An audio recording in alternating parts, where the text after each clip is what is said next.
जो तो कैसे हो। आज मैं मुहावरे तथा लोकोक्तियों के बारे में बता रही हूँ कि मुहावरे क्या होते हैं, लोकोक्तियाँ क्या होती है, और यहाँ कुछ महत्वपूर्ण लोकोक्तियाँ और मुहावरे भी मैं आपको दूंगी। यह मुहावरे तथा लोकोक्तियाँ 10वीं क्लास के लिए महत्वपूर्ण है क्योंकि उन्हीं के पाठ्य पुस्तक में से ली गई है। साधारण सी बात को प्रभावशाली बनाने के लिए तथा रंजक रूप में प्रस्तुत करने के लिए ही मुहावरे एवं लोकोक्तियों का प्रयोग किया जाता है। जब कोई वाक्यांश अपने मूल अर्थ को छोड़कर किसी विशिष्ट अर्थ के लिए प्रयुक्त किया जाता है तब वह मुहावरा कहलाता है। लोकोक्ति लोक अनुभव पर आधारित होती है। मुहावरे का प्रयोग वाक्यांश के रूप में किया जाता है जबकि लोकोक्ति अपने आप में एक पूर्ण वाक्य होती है। मुहावरे एवं लोकोक्तियों में अंतर। मुहावरे का शाब्दिक अर्थ है अभ्यास। इसका प्रयोग कभी वाक्य के प्रारंभ में, कभी मध्य में तो कभी अंत में होता है। लोकोक्ति एक संपूर्ण अर्थगर्भित वाक्य है। इसमें लोक जीवन का सत्य विद्यमान होता है।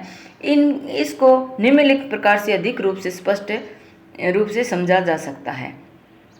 जैसे लोकोक्ति अपने आप में पूर्ण अर्थ वाली होती है जबकि मुहावरे अपने आप में पूर्ण एवं स्वतंत्र नहीं होते।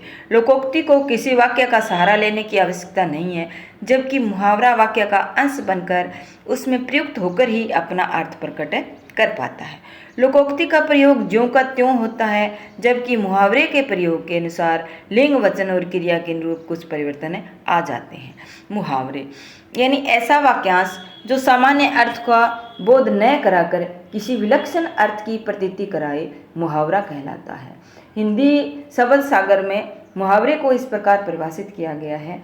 मुहावरा लक्षणा एवं व्यंजना द्वारा सिद्ध वाक्य का वह प्रयोग है जो किसी एक ही बोली या लिखी जाने वाली भाषा में प्रचलित हो और जिसका अर्थ प्रत्यक्ष, अभिधेय यानी सीधा अर्थ से विलक्षण हो, अलग हो। मुहावरों की विशेषताएं। मुहावरों में निम्नलिखित विशेषताएं होती है। मुहावरा प्रयोगानुसार परिवर्तनशील होता है। मुहावरा किसी भी भाषा की अमूल्य निधि है। मुहावरा वाच्यार्थ की अपेक्षा लक्ष्यार्थ और व्यंग्यार्थ होता है। मुहावरों के प्रयोग से भाषा में अद्भुत शक्ति आ जाती है। मुहावरा लोक भाषा की व्यापकता को रेखांकित करता है। तो यहाँ मैं कुछ महत्वपूर्ण मुहावरे दिए गए हैं, वो मैं आपको प्रयोग के साथ बताऊंगी। प्रयोग इनका आप देख लेना। जैसे पाँव न बुरायो यानी पैर भी न डुबोना, दूर रहना। इनका प्रयोग वाक्य में है, तुमने शिक्षा की सरोवर में पैर तक नहीं डुबोया तो तुम्हारा भविष्य क्या होगा। गुड़ चांटी ज्यों पागी यानी गुड़ की चिमटी होना। मोह में फंसना।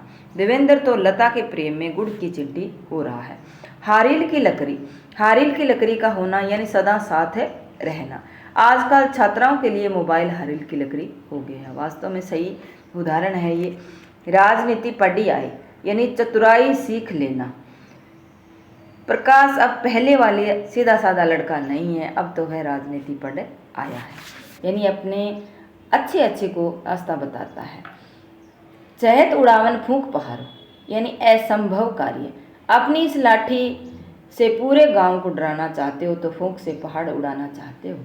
कुंबड़ बतिया को नहाई यानी कुंबड़ बतिया या छुई मुई न होना, बहुत निर्बल या डरपोक न होना। यह रोग किसी और को दिखाना। हम कोई कुंबड़ बतिया यानी छुई मुई का पौधा नहीं है जो टूट जाएंगे। काल कवल हुई मारा जाना। नेपाल में आए भूकंप से हजारों लोग क्षण भर में काल कविल हो गए। काल हाकू जनु लावा मृत्यु का भय दिखाना। सबको मार डालने की धमकी दे रहे हैं, लगता है काल को साथ में हाँक ले आए हो। हरियरे सूझ यानी जब उसको हरा ही हरा सुस्ता हो, सब कुछ अपने अनुकूल देखना। अभी तक दब्बू और दुर्लभ लोगों को लतियाते रहो हो, इसलिए तुम्हें हरा ही हरा सूझ रहा है। आज तुम्हें अपनी औकात का पता चल ही जाएगा। उतारो करे राइनोन यानी नज़र लगने का उपचार करना, नज़र उतारना। आज तो बड़े जम रहे हो, घर जाकर माँ राइनोन का उतार करा लेना माँ से। हंसी उड़ाना, कमियों पर हंसना। कमियां हर व्यक्ति में होती है तो किसी की हंसी नहीं उड़ानी चाहिए। खिलखिलाकर हंसना, मुक्त भाव से हंसना। कार्टून फिल्म देखकर बच्चे खिलखिलाकर हंस पड़े। सीवन उधेड़न, छिपी बातों को सामने लाना।